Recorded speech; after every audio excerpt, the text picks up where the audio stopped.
Hello everyone. In this video, I will start talking about the incremental cash flows of making capital investment decisions. So, what is the incremental cash flows? This is linked to a decision in a form that is called a capital budget analysis. Capital budget analysis is basically estimating the cash flow from assets for a project. Then we use investment criteria to determine whether you should accept or reject it. We already know how to estimate cash flow from assets in Chapter 9, and we know how to find out the discount rate, which is weighted average cost of capital. And the next thing is like we should know which type of cash flow should we include in the project analysis. Incremental cash flow basically is cash flows that will only occur if the project is accepted. We usually use this so-called standalone principle. So what is the standalone principle?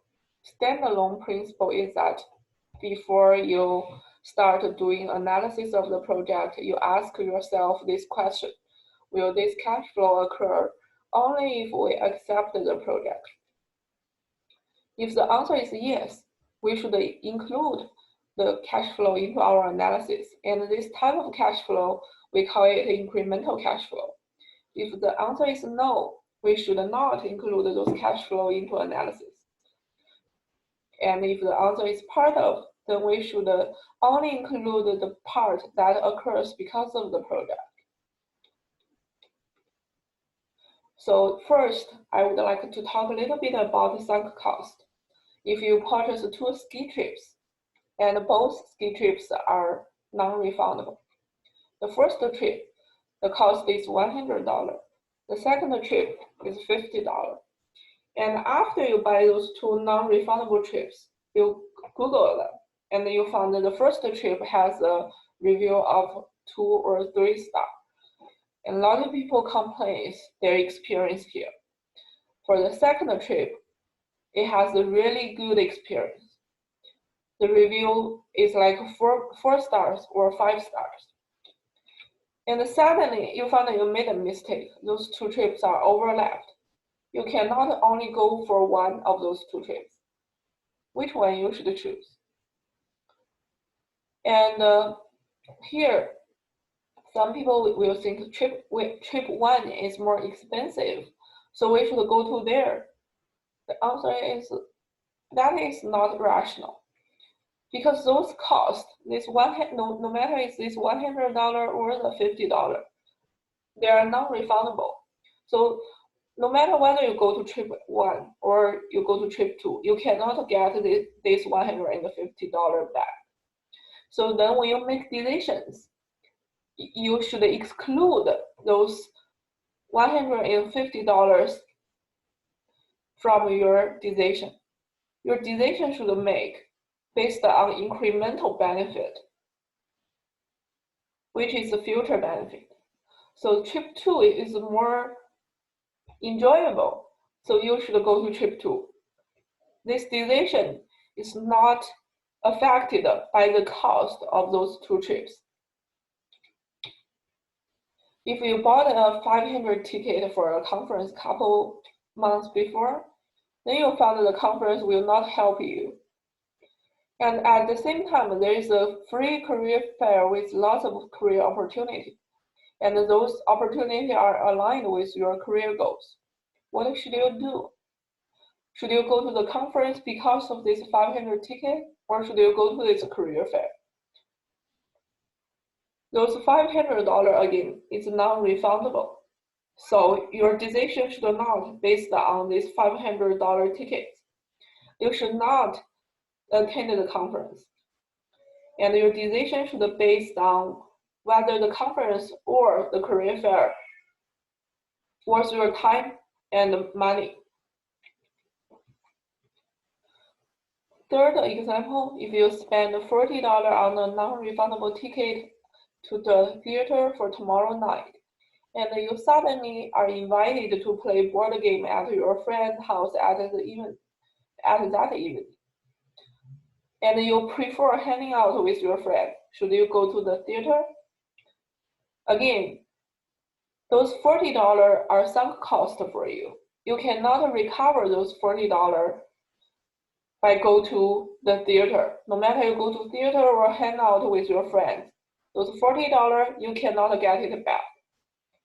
So in this case, if you prefer hanging out with your friends, you should hang out with your friends.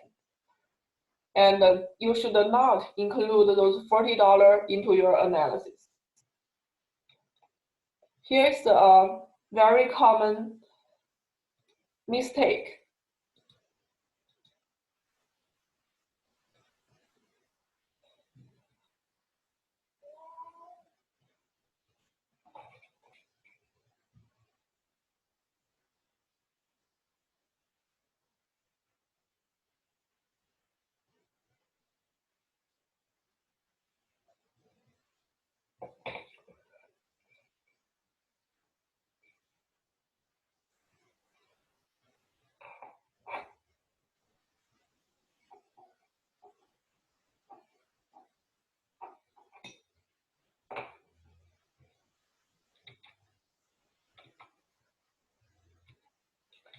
So you can say this is Leonard's problem in this so-called sunk cost fallacy. He paid this $3 for this ringtone, and he thinks he should use it because of this $3. Again, this $3 he cannot get it back no matter he replaces this ringtone or not. He should choose a better one, and then ignore those $3 he paid for this ringtone. More examples. If you invested in 3 projects, project 1, the cost is $1,000. Project 2, $5,000 cost. Project 3, $25,000 cost. And those costs cannot be recovered. Now you're told that you can only keep one of those projects. Which one should you keep?